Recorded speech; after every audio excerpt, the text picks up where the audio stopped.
Well, good afternoon, everyone. Thanks for coming out on a rainy afternoon. I'm Tom Landy. I'm the director of the McFarland Center for Religion, Ethics, and Culture here at the college. The McFarland Center sponsors and supports programs that explore issues of meaning, morality, and mutual obligation. Today's talk is one of the Deitchman family lectures on religion and modernity. We're grateful to John Deitchman of the class of 1970 and his family for support that's made it possible to do these lectures, for an opportunity to think about religious belief in a world that's sometimes at odds with faith, other times in search of it, and always at work reshaping it. You can learn more about this series and about all our events online. Watch past lectures, including in a few days this lecture. You can tell your friends what they missed and what to do, what to watch. holycross.edu/McFarland Center. I'm really grateful today to welcome an old friend, John McGreevy. John was very good to me years ago when he was still a young Harvard professor before he made it to the big leagues. John's going to speak about his new book, Jesuits in the World, How an Embattled Religious Order Made Modern Catholicism Global. There you have it. Some of you will know that there's been recently, in recent years, a cottage industry in publishing about Jesuits, especially about Jesuits in the great era before the Jesuit suppression. That story has a global, extraordinary global dimension, and it's fascinated a great many historians and readers. Less has been written until recently about the suppression, and still less, I'd say, that's really good about the era following the Jesuits' refounding 201 years ago. John McGreevy helps us to understand the remarkable rebirth and flourishing of the Jesuits as a global order in a very short time in the 19th century, showing how the Jesuits in the United States, many of them refugees from expulsions in Europe, nurtured a Catholic modernity that served as a disciplined countercultural force, operating through parishes, schools, and associations. He tracks Jesuits who left Europe for America and Jesuits who, in the following generation, left the United States for missionary ventures in the Pacific. He places the Jesuits at the center of a worldwide clash between Catholics and liberal nationalists. I'd say that what I most appreciated about the book was the way it helped me appreciate the degree to which the threat of a Jesuit and papal internationalism, what it represented to the very powerful forms of 19th century nationalism in Europe and in the United States. John McGreevy serves as the I.A. O'Shaughnessy Dean of College and Letters and Professor of History at the University of Notre Dame. He teaches courses in American political history and American religious history. He's the author of Parish Boundaries, The Catholic Encounter with Race in the 20th Century Urban North, published in 1996, a great book that I love, and also Catholicism and American Freedom, a History. I'll say if you need quotes about anti-Catholicism in America, this current book or that book is full of those for understanding it. That book was published in 2003. It explores the profound and largely unexamined role of Catholicism in America's political, intellectual life. John's also published numerous articles and reviews in the Journal of American History, Commonweal, the New Republic, Chicago Tribune, and the New York Review of Books, among others. So please join me in welcoming John McGreevy. Thanks. Good afternoon. I am very grateful to be back here at Holy Cross. I spoke here about 18 years ago, and then I spent a week here doing research about 21 years ago, and I have not been back since. It's remarkable to see the new buildings on campus and all the wonderful new faculty I've had described to me. So it's a great honor to be here with my friend Tom Landy, and I hope you enjoy this lecture. I'll speak for about 40 minutes and then be happy to take questions. I do not like the late resurrection of the Jesuits. They have a general now in Russia in correspondence with the Jesuits in the United States who are more numerous than anybody knows. Shall we not have swarms of them over here? If ever any congregation of men could merit eternal perdition on hell and in earth, it is this company of Loyola. Our system, however, of religious liberty must afford them an asylum. But if they do not put the purity of our elections to a severe trial, it will be a wonder. John Adams to Thomas Jefferson, May 6, 1816. I dislike with you their restoration, because it marks a retrograde step from light toward darkness. Thomas Jefferson to John Adams, August 1st, 1816. This society has been a greater calamity to mankind than the French Revolution or Napoleon's despotism. It has obstructed the progress of Reformation and the improvement of the human mind in society much longer and more fatally than Napoleon did. John Adams to Thomas Jefferson, November 4th, 1816. Now, neither the 1773 suppression of the Society of Jesus, or Jesuits, by Pope Clement XIV, nor the restoration of the Jesuits in 1814 by Pius VII is mentioned in any U.S. history textbook. The suppression forced French Jesuits living in French Louisiana, Spanish Jesuits in Spanish California, and British Jesuits living in the British colonies to abandon their missions and adopt a new identity as diocesan priests. It meant much more in Latin America than it did in North America. And in Latin America, 2,300 Jesuits faced this difficult choice, as opposed to a few dozen in the British colonies.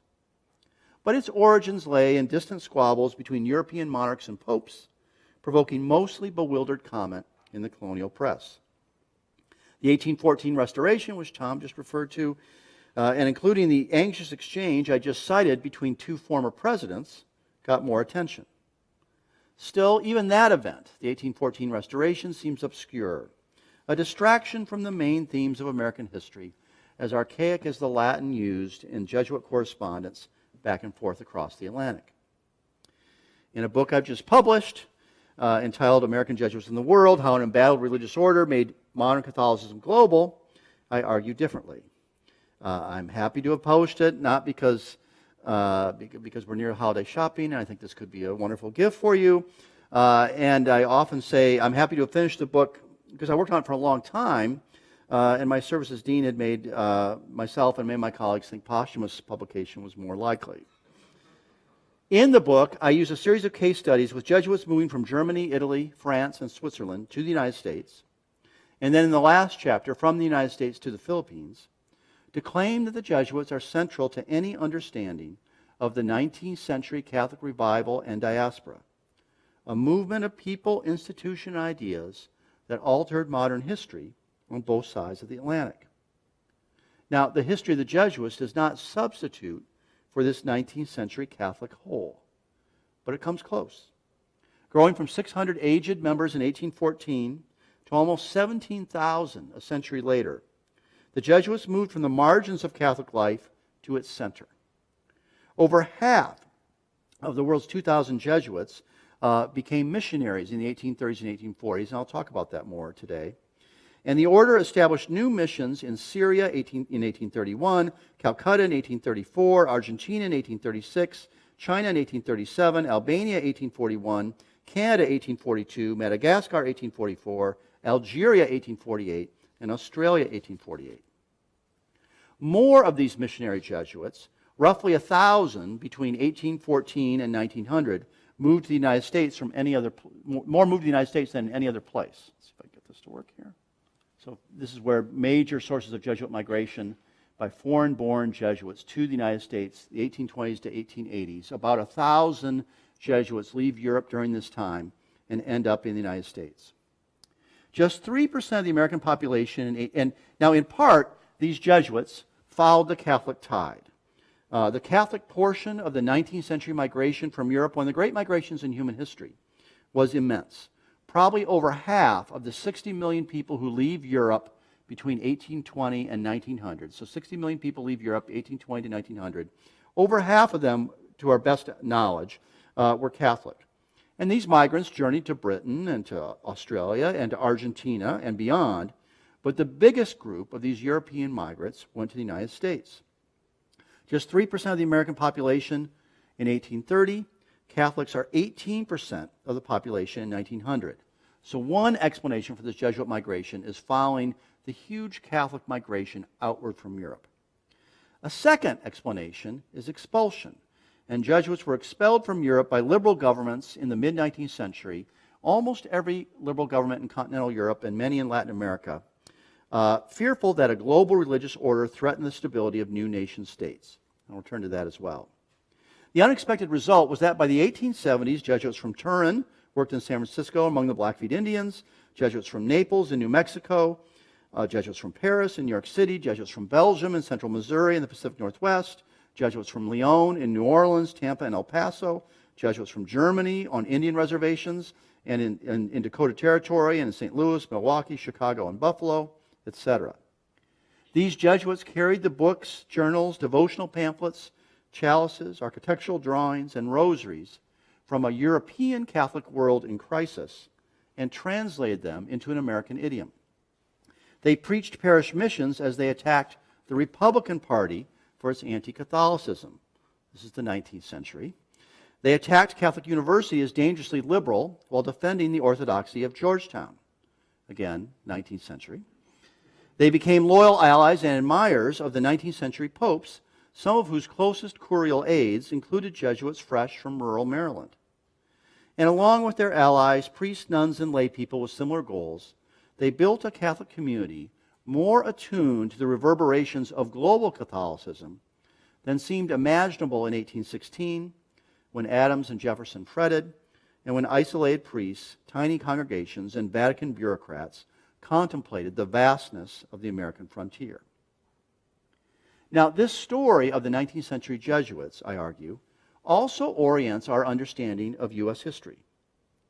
Birthed by the globe's bloodiest civil war, the modern American nation-state, along with the modern Italian state and the modern German state, emerged during the middle decades of the 19th century. Its leaders desired to form citizens through newly created public schools, urged citizens to express their deepest loyalty to the nation. Above all, in contrast to Jesuit suspicion of the self, 19th century American politicians, editors, and ministers valorized the individual as a voter, as a trader, as a marriage partner, and a consumer in the marketplace of culture and ideas. At its most intense in the early 1850s, discussion of the threat posed by Jesuits and Catholics more broadly to American society saturated the pages of both the religious and the secular press, occupied theologians in the learned journals, and provoked fiery exchanges in Congress. This tension between Catholics and their antagonists helps explain why Catholics and Protestants became more segregated from and more suspicious of each other during the 19th century, not less. Religious polemics did not lead to religious slaughter, a mark of restraint when compared to the 16th and 17th centuries. But at a time when the heroes of the Reformation, Luther and Calvin for the Protestants, Thomas More, Loyola, and Bellarmine for Catholics, at a time when they remained vivid to educated men and women, religious divisions, what one historian calls, a historian of the 19th century calls the new confessional age, fundamentally structured politics and culture. When Jesuits in particular discouraged the use of the King James Bible in the public schools or pleaded with their co-religionists to resist the demands of the federal state, other Americans felt compelled to define the meaning of religious liberty in a more religiously diverse nation. In this sense, the Jesuits and their opponents ignited 19th century versions of the culture wars, some of which flicker into our own time. But all of this is pretty abstract. I'd like to enter into our story a bit more fully with even a bit of a New England story. I think that's the kind of thing historians do best, and then I'll step back from that. So you have to imagine yourself in Ellsworth, Maine, on October 15th, 1854. And a Jesuit priest named John Baptist has just stopped in Ellsworth, a small shipbuilding town on the coast of Maine, to hear confessions. That night, a crowd of 100 men carrying lanterns and torches surrounded the modest home of a Mr. Kent, an Irish immigrant, where Baptist was known to be staying. Kent at first denied that Baptist was inside. "We know he is, and we must have him," yelled members of the mob. Baptist crept into the cellar of the home, closing the trapdoor behind him. Kent invited the mob to look in the windows. No one's there. The mob would not relent. "If you don't produce him, we will burn down your house and roast him alive." Baptist emerged from the cellar to spare an attack on Kent's home. According to one witness, he still hoped that the instincts of humanity would prevail, but the mob rushed upon him, dragged him 1 mile down the hill toward the Union River, and tied him to a rail. Some in the mob advocated burning Baptist alive, but the consensus was to tar and feather him, which the mob did after stripping him naked, taking his watch, and emptying his wallet. One eyewitness recalls plucking feathers from Baptist's body after a search party had found him, then shaving off the priest's hair and his eyebrows to remove the remaining bits of tar. The next day, Bapst said Mass in Ellsworth. Fearful that the mob would gather again, he took refuge in the home of the town's leading Democrat and also a leading Protestant. And that man hustled Bapst out of Ellsworth and rode with him on the stagecoach to Bangor, as accounts of the attack on this Jesuit in Ellsworth began filtering out from Maine into the far corners of the United States and indeed the world. How do we explain such an odd, disturbing event? First, I'll talk about Bapst and his role in the Catholic revival. Then I'll discuss his opponents, and then I'll try to suggest what meaning this event might have for a more global history of Catholicism, and for us here at Holy Cross, the college Bapst visited many times during his tenure in New England. Bapst was born in 1815 in a small Swiss village. He joined the Jesuits at the age of 20. He spent the next decade studying and teaching at the Jesuit boarding school and college in Freiburg, Switzerland, an important center of 19th century Jesuit life. Once enrolled there, he absorbed the central intellectual message of the Catholic revival, including the conviction that the destruction wrought by modern philosophy in the French Revolution had placed Catholics and modern liberals in the 19th century on opposite sides of an unbridgeable chasm. His time in Switzerland was ended by a civil war between Protestant and Catholic cantons, and in fact a war that stemmed in part from controversy over the Jesuit role in education. As the armies of the Catholic cantons surrendered, they lost the war, Bapst fled Freiburg with his fellow seminarians and priests, all in disguise and divided into groups of 4 or 5 men. For Bapst and his contemporaries, this forced exile, the first of many as Jesuits were expelled from Italy, Germany, France, Spain, Nicaragua, Guatemala, Colombia, over 24 countries in the 19th century, made an enduring impression. As Swiss nationalists denounced the Jesuits in speeches, novels, and poetry, and as mobs looted Jesuit residences and defaced church walls, Bapst and his contemporaries found their suspicion of modernity confirmed. As one explained to a friend, in the name of freedom, the Swiss liberals have driven us out of our country, looted our houses, disgraced our churches, desecrated the graves of our brothers. Bapst eventually made his way from Switzerland to a Jesuit residence in France, but then there's a revolution in France in 1848, and he leaves France. And he's eventually sent with 60 other Jesuits at one time to the United States.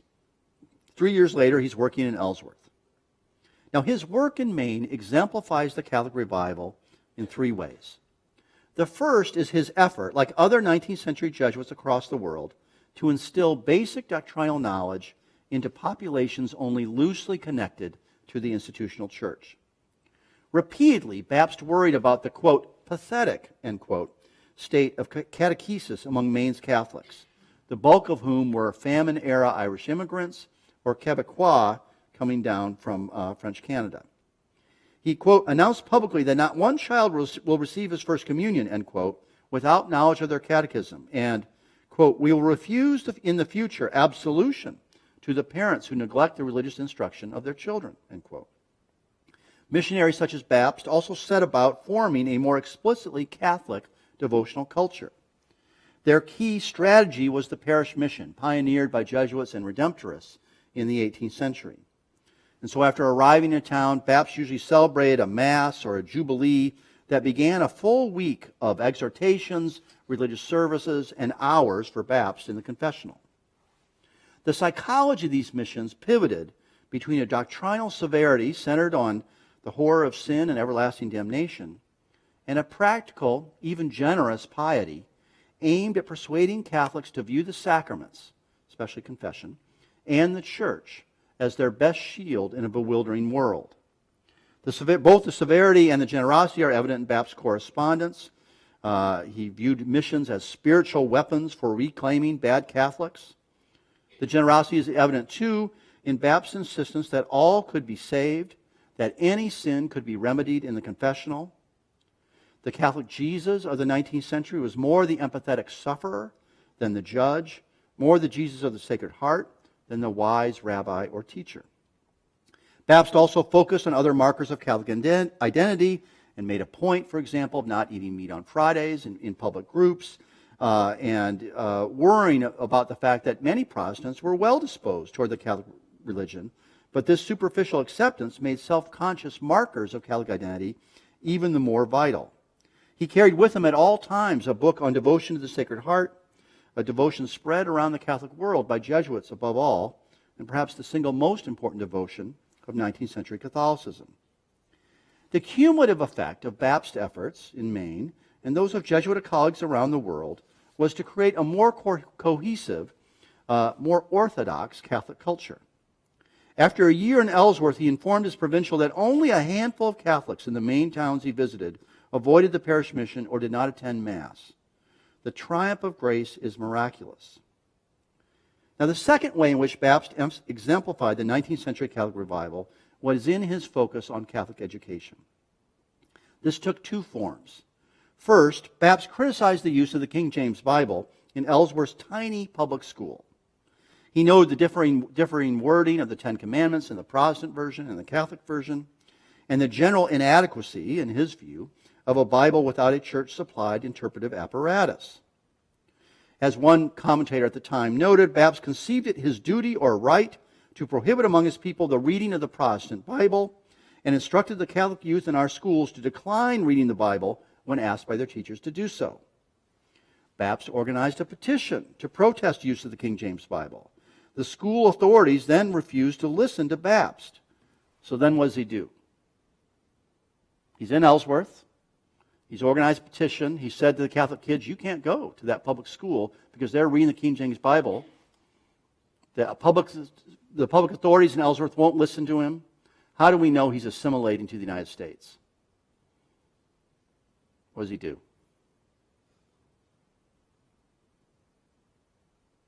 I'm a dean. I'm going to stand here for like an hour.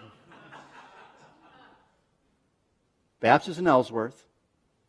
He's getting frustrated because the public school's not listening to him. What's his next step?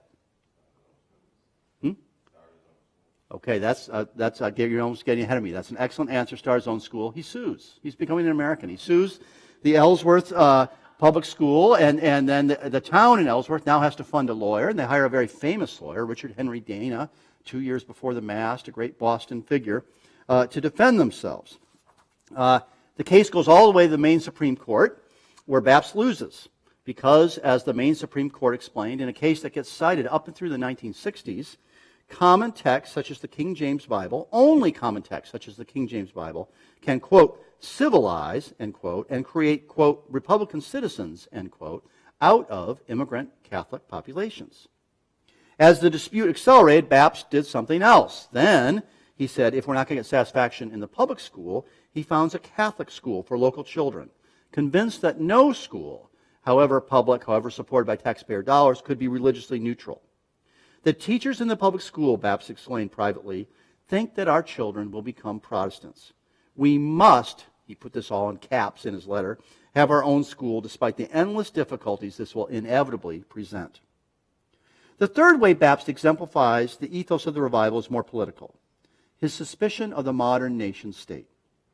The 19th century in Italy, Germany, France, much of South America and the United States was a period of intense, often romantic nationalism.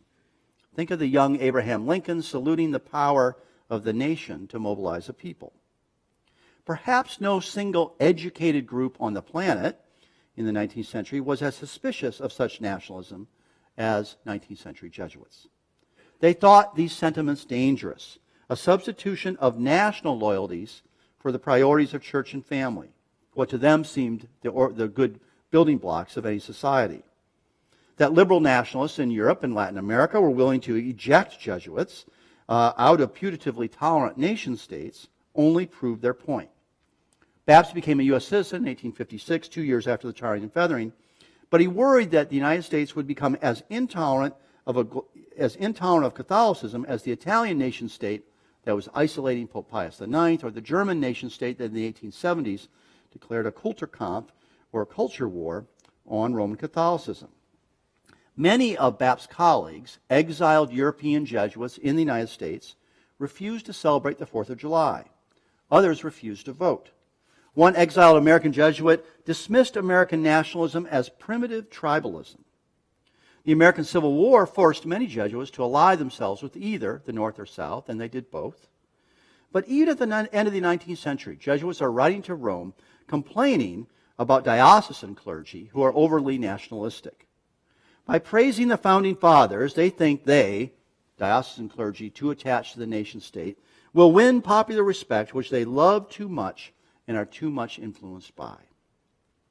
Now, why did Ellsworth residents react so violently to Bapst? The passions that provoked the attack on Bapst were not unique to Maine or even the United States. Instead, religious and ideological currents from across the Atlantic collided in this unlikely locale. The pivotal local figure was the editor of Ellsworth's town newspaper, the Ellsworth Herald, a guy named William Cheney, one of the anti-Catholic agitators who emerges on both sides of the Atlantic in the 1840s. He filled the paper with anti-Catholic attacks, short stories, even the occasional painstakingly wrought cartoon. He used his position as town clerk to call meetings to discuss the problem of Catholic influence in Ellsworth. As Bapst wearily noted in a letter to Rome, the bigots of Ellsworth, and among others, the editor of the Ellsworth Herald, indulged in all kinds of abuses, outrages, slanders, and abominations against the church, against me, against the Catholics, and against converts. Cheney's slashing, crude style did not endear him to Ellsworth's leading citizens. He was too rough and tumble for them.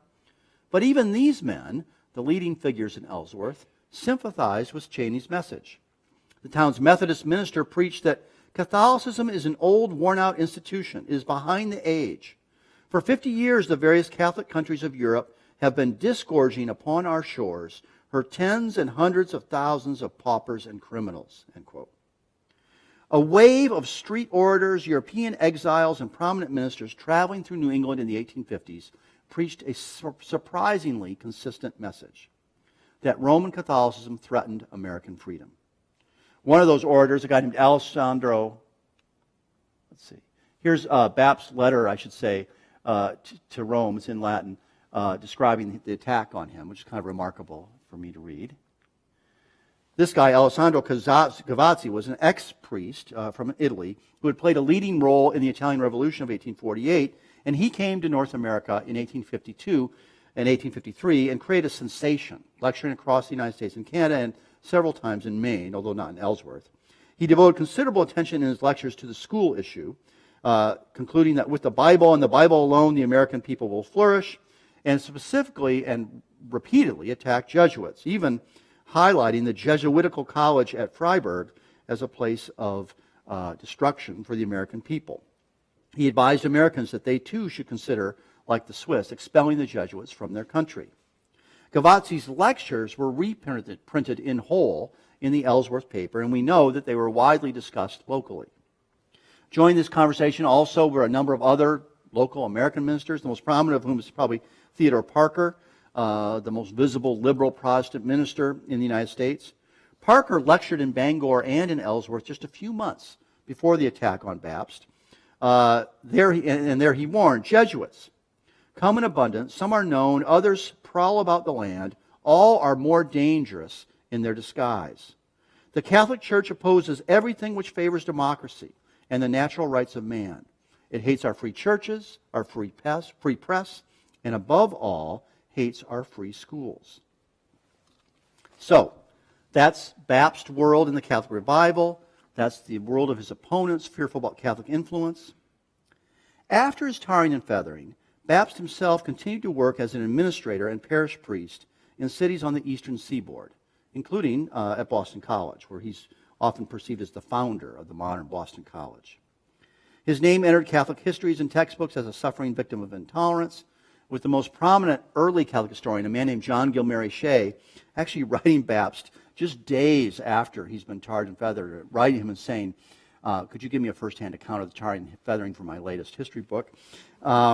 In his old age, Bapst grew a long white beard, fit for, quote, a holy old patriarch, and accounts circulated of his ability to heal the sick through his prayers or even predict the future. During his last years, he struggled to distinguish between dream and reality, occasionally waking up in horror as he replayed that night in Ellsworth so long ago. Bapst's story allows us to see two separate worlds. One, Protestant or post-Protestant, and in the North, increasingly concerned about individual liberty. And this concern meant that Catholics could be seen as a threat to that liberty, especially as they tried to gain influence or challenge public schools. The other world, Catholics, and especially Jesuits, came out of the 19th century more convinced than ever that they needed to foster communal solidarity to protect themselves in a hostile milieu. They mobilized around mission campaigns which carried a sense of the church as distinct from all Protestant denominations, and they determined themselves to bind Catholics closer through sacraments, parish associations, and schools to a shared sense of the global church. They worried that nation-states such as the United States might substitute national for religious loyalties, and they emphasized the Pope as a symbol of Catholic unity to link Catholics in the United States to Catholics around the world. Some of the Jesuits that Baptists knew as exiles to the United States in the 1850s and 1860s played a crucial role in developing the promulgation of papal infallibility in the 1860s, ultimately issued in 1870, an event that starkly contrasted liberal understandings of national loyalty and autonomy with a Catholic focus on solidarity and an independent religious authority.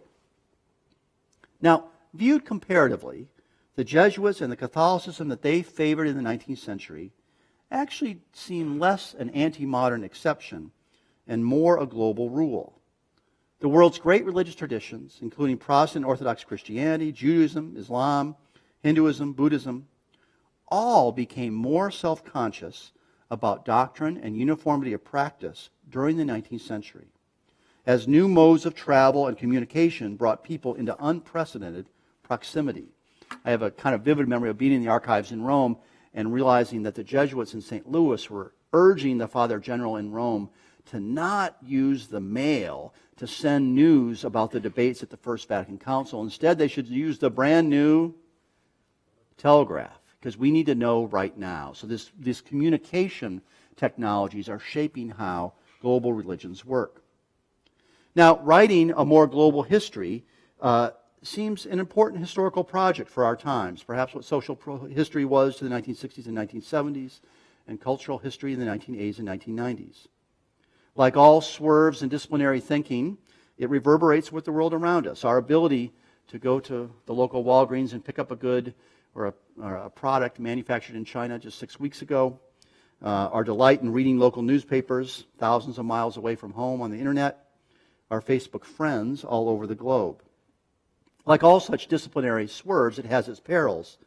But this global consciousness provides a professional opportunity, I think, maybe even a professional obligation for historians interested in Catholicism. Put bluntly, for the world since 1500, Catholicism is indisputably the world's most important, most multilingual, and most multicultural institution. Full stop. And indeed, religious ideas and institutions are among the most globalized of the modern era. Think about it this way. Historians of American religion, even historians of American Catholicism, even Jesuit historians of the Jesuits, once viewed the 19th century Jesuits, if at all, with their loyalty to the papacy, their suspicion of nationalism and condemnations of liberalism, as a regrettable detour from the theological road leading to the Second Vatican Council. Now, they seem less alien. After all, we read every day of the struggles of another global religious tradition, Islam, to sustain diasporic communities that are often defined as anti-democratic and overly hierarchical. That Manila now matters more to the future of Catholicism than Milan, Kampala more than Cologne, is in part an achievement of Baptist and his missionary peers. They did not share our sensitivity toward enculturation, and their architectural drawings, devotional practices, and Latin textbooks conceded little to local context. Indeed, their repeated attacks on modernity and hesitations about democracy and religious liberty did not prepare them well for the challenges posed by the 20th century. But their orientation to the world, their linguistic curiosity, their willingness to move across national boundaries, like Baptists going from Switzerland to Maine, all that seems oddly contemporary. The career of one of Baptist's friends, who's expelled from Sicily in 1848, moves to Ireland, then to Spain, then to the Philippines, and then to France, before ending his career in New Mexico, resembles that of a contemporary management consultant or international aid worker. His life and work was bounded less by a particular nation state than by a more global Catholic community. Now, this Jesuit globalism,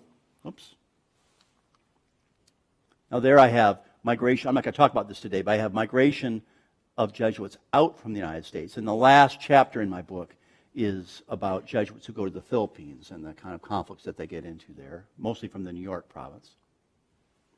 Like all people talking about things Catholic now, I end with Pope Francis. This Jesuit globalism, like globalization generally, has its own history. I think it peaked in the 19th century as Jesuits helped carry an international Catholic style around the world. It wanes during the era of the First World War and the interwar period, and then surges forward again after the Second World War and in the context of decolonization.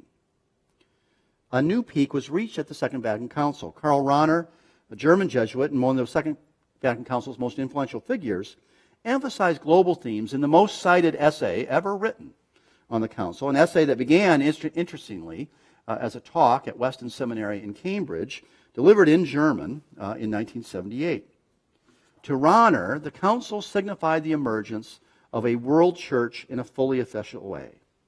In the 19th century, Rahner said, the church, quote, exported European religion as a commodity it did not really want to change. Together with the rest of a civilization and culture, it considered superior, end quote. Vatican II, Rahner said, was different. He recognized that a contemporary global Catholic sensibility would emerge only hesitantly, with starts and stops.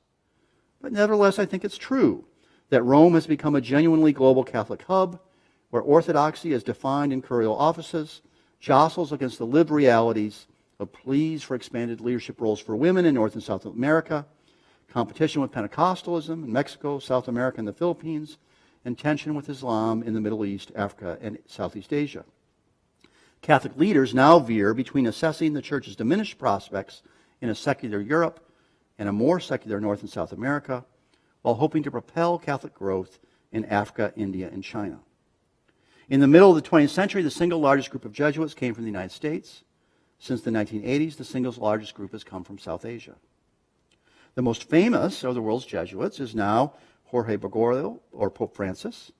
And I think his story fits a little bit into my story, though it might be more polite to say my story fits into his. After all, he's an Argentine Jesuit, born of Italian immigrants who left Italy in the 1920s at the very end of this mass migration of European Catholics outward from Europe. If you think of his beginning, let's say, with John Kennedy's grandparents who land from Ireland and Boston in the 1850s, it ends with Bergoglio's grandparents leaving northern Italy to Argentina. He is the first modern pope, of course, outside of Europe. And as he explained with a smile to the throng in St. Peter's Square on the evening of his election, the first pope from the end of the earth. He is now perhaps the most important public intellectual in the world. And when he speaks of a globalization of indifference, marking the current divide between rich and poor, a divide now shaped by the environment and climate change, he helps push Catholic social thought beyond the nation state. How this new era of Catholic globalization will work is not entirely clear. But Catholic connections and communities, now forged by text messages and Skype, necessarily follow the paths already laid by John Baptist and his contemporaries around the world. And as today's Catholics absorb Pope Francis's charge to wake up the world, these stories from the 19th century, including the one you have listened to so patiently this afternoon, may possess an unexpected resonance. Thank you.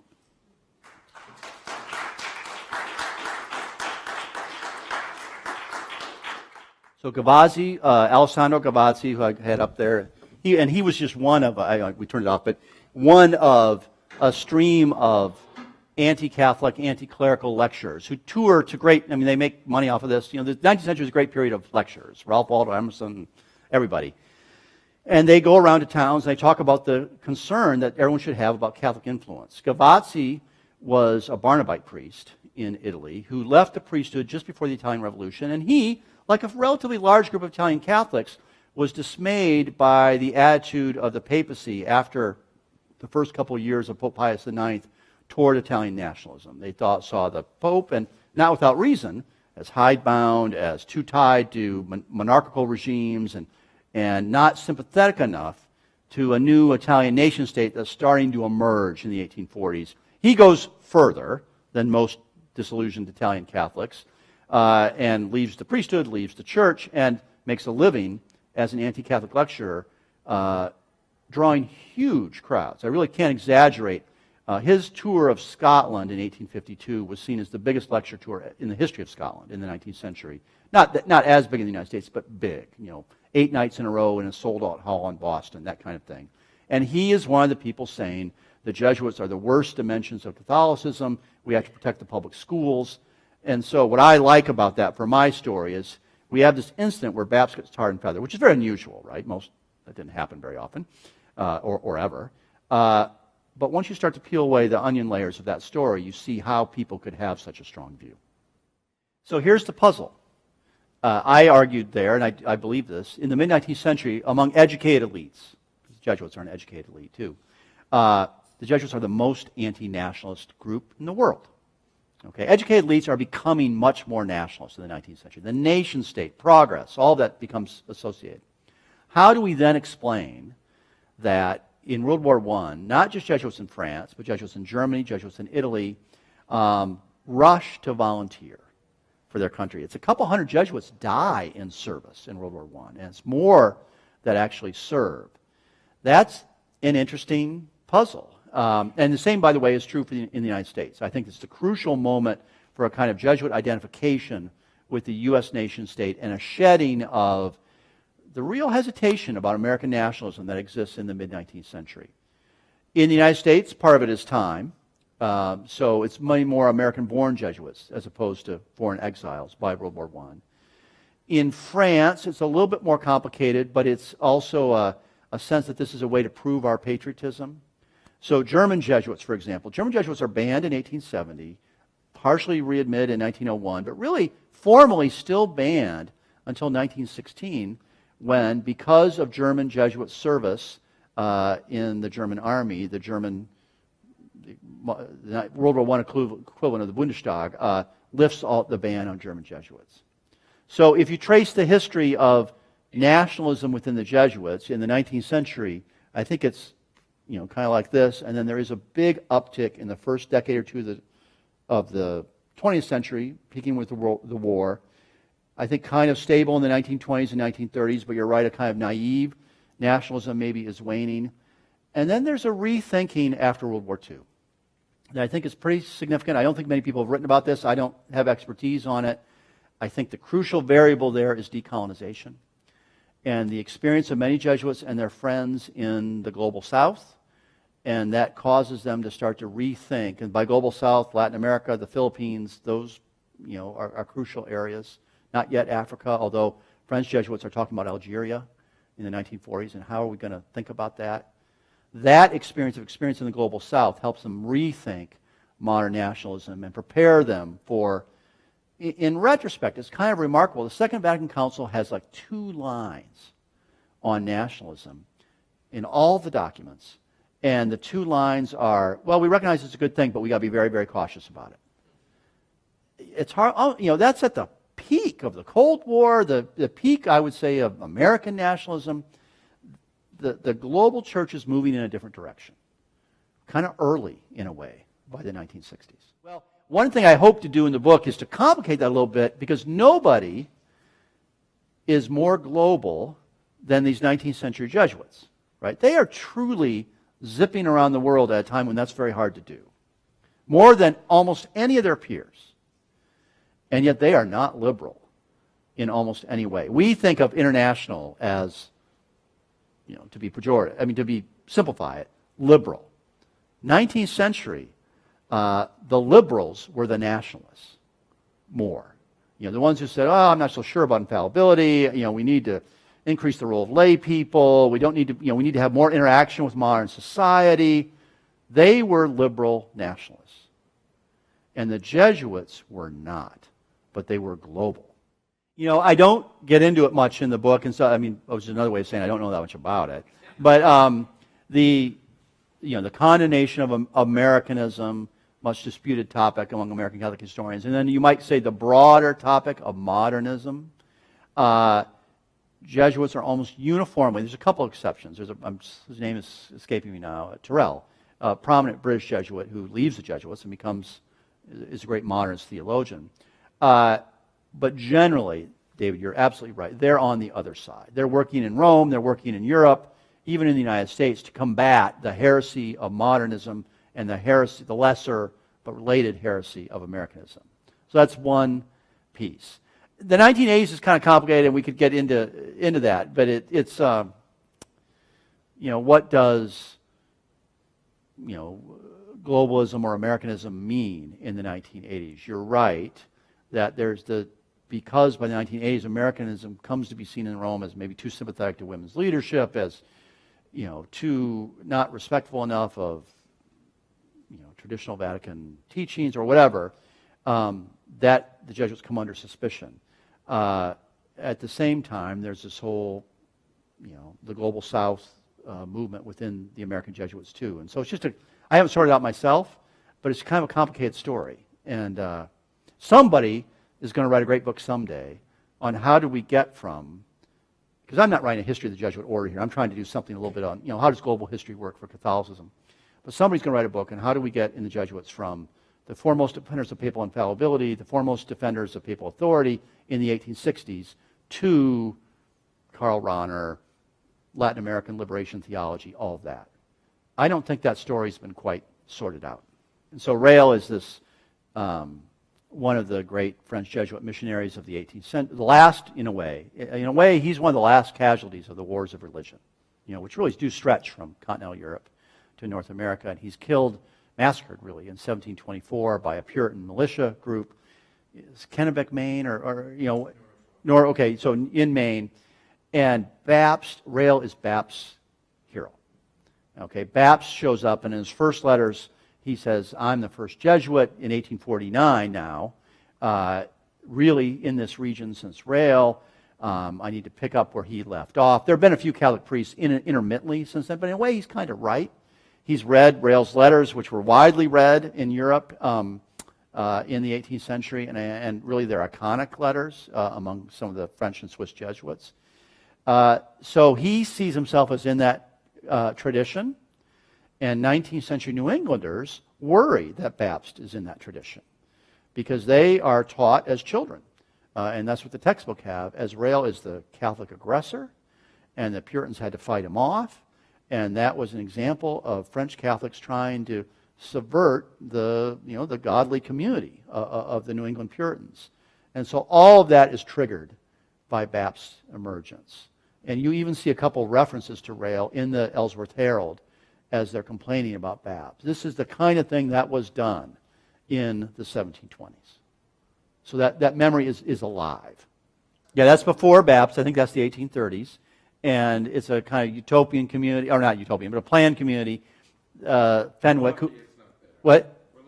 Yeah, right. No, and Fenwick is a very unusually a Jesuit bishop of Boston from the earlier era. This is not the era of expulsions. He's in a different era, and he kind of plans his community. It never really takes off, and I don't think there are any. I believe it's true that there are no full-time Jesuits living in Maine between Rael, if I'm pronouncing that correctly, and Bapt. There's some episodic, a couple people here for a month or two, but no one has a full-time Maine is my mission until Bapt, because the community never really takes off.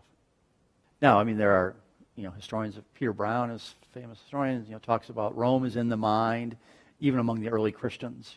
Early Christians in Britain, Hadrian's Wall, Britain, still have Rome in the mind, but it is intensified dramatically in the 19th century. And I think we haven't quite recovered that global consciousness, or maybe we've underplayed it a bit, because our instinct has been to tell the narrative of French, German, American, Canadian Catholicism, and to be looking for the moments when a kind of distinctly indigenous Catholicism emerges in these cultures that you can really pinpoint and identify. And that's a worthy project. But stepping back and looking at it now, you can be struck by how global the project really is. And I say this a bit polemically in the book, but if you're studying global Islam, global Catholicism, global Protestantism, you took those three traditions. They're all global in different ways, and there's lots to talk about there. But 19th century and 21st century global Catholicism is distinguished by institutions that actually rather directly link the center, that is Rome, with the periphery. And that's not true in global Protestantism or global Islam, where there are multiple centers and there are powerful networks, but global historians often fall into the language of networks. Here we can really, which is a kind of easy language, but here we can really talk about institutions. There's a 1938 3-volume book, I don't know if you're an expert on this, but by Gilbert Garrigan. It's over 1,000 pages. That's also actually on the Midwest Jesuits, mostly in the 19th century. He's writing in 1938. That's also, for its time, unbelievably good. But I will say mine's a little bit different than McKevitt even, although that's a great book, but certainly than Garrigan. And I'm trying to have a little bit more of a dialogue with the contemporary historiography around global history, and to say, how do we think about the Jesuits and then more broadly Catholicism in the context of this new global history, most of which has been written, and appropriately so, if the big books in that field are on, for example, the growth of cotton. There's a fantastic book about cotton around the world and how that shaped the economics of 24 countries in the 19th century. There are wonderful books on disease and how cholera zips around the world in the 1840s and what we can learn about looking at how it's treated in England versus how it's treated in Argentina. I'd love for Catholicism and the Jesuits to be viewed as the same way. One of the key indices and important ways that we can think about developing a more global history. So I don't think that was McKevitt's project as much as that is mine, but his book is excellent. You know, in some ways I stack the deck by choosing the Jesuits for the 19th century because religious orders are almost always more global than the norm within Catholicism. And that's true now, too. Religious orders tend to move across borders quickly. If you were to give me a small example, you know, this is not... some of you have seen this blog, Whispers in the Loggia, which is kind of Episcopal gossip, okay? And I don't say that negatively. I mean, it's apparently quite a popular blog, apparently really popular blog. And some people I know say that, you know, half of the U.S. bishops would look at that every day. I can't prove that. And that's a blog that's kind of tapped into what's happening in Rome. Okay, this person's being made in this appointment, this person in this, you know, curial position. There are Italian equivalents of that blog that used to have a very limited audience, but now have a global audience because of the internet. So I tend to think we're developing a more global consciousness even within the church. We talk about the 1950s as being very Romanist in their orientation sometimes, and I understand why we do that. But if you look at the contact that the average American bishop had with Rome in the 1950s, minimal. I mean, it could go a decade, you know, between letters. Now, a lot different than that. And email and all sorts of things have facilitated that kind of communication. And you could view that as good or bad, but I just think it's different. So I just think we're in a moment of an acceleration. I'm not saying anything new really here, of this kind of consciousness, and that historians maybe can look back and trace out the, I do think, very uneven trajectory of it, even if the overall pattern is kind of going like this. It's an uneven pattern. World War I's like this, and you know, President-elect Trump does what he wants to do in terms of trade. You'll see trade go like this, and there'll be different moments, but that's how I begin to answer that question. Thank you. Okay, thank you.